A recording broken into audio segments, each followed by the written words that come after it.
तो हम लोग बात करने वाले हैं रिलेशंस की, और इसमें सारे कॉन्सेप्ट डिस्कस हो जाएंगे एक ही बार में। तो देखो सवाल किस तरीके से आएंगे, जो भी सवाल आए हैं वो केवल तीन चीज़ से आए हैं।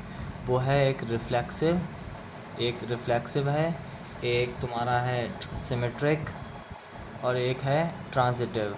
तो एक एक करके डिस्कस कर लेते हैं। रिफ्लेक्सिव क्या होते हैं, अगर ए कॉमा ए आ जाए उसके संग जो आना है आ जाए, लेकिन ए कॉमा ए अगर है तो मान लिया जाएगा। सिमेट्रिक क्या कहता है, अगर ए कॉमा बी है तो उसी सेट में बी कॉमा ए भी होना चाहिए, ठीक है। और ट्रांजिटिव क्या कहता है, अगर ए कॉमा बी है और बी कॉमा सी भी है, इसका मतलब ये है कि ए कॉमा सी होगा ही होगा, सी कॉमा ए नहीं, ए कॉमा सी होगा, ठीक है।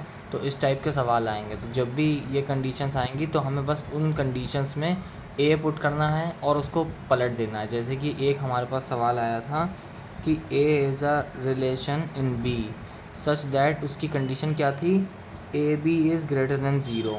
तो अब मैं क्या करूँगा, दोनों की जगह ए पुट कर दूंगा। तो क्या आएगा, अगर ए का ए से कर दूंगा तो ये तो हमेशा ए स्क्वायर तो ऑलवेज पॉजिटिव होता है, इसका मतलब ये तुम्हारा क्या है, रिफ्लेक्सिव, यानी कि ये रिफ्लेक्सिव है। उसके बाद में मैं क्या करूँगा, ए बी करूँगा। तो अगर ये ऐसे करके हो रहा है तो ये पॉजिटिव है, ये गिवन ही है।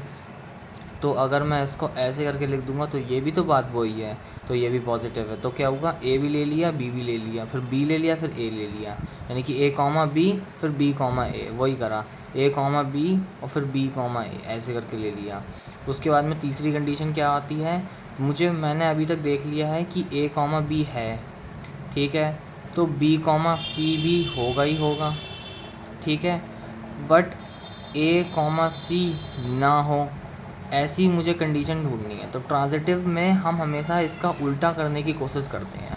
हम कुछ ऐसे नंबर, अब हमें क्या करना है, ए बी सी की वैल्यू हमें अपने मन से लेनी है कोई भी। तो ए बी सी की वैल्यू कुछ ऐसे ले लें कि ये वाली जो तीन कंडीशंस हैं इनमें से कोई एक, इसमें से ये वाली सेटिस्फाई ना करे और ये दोनों कंडीशन सेटिस्फाई करें।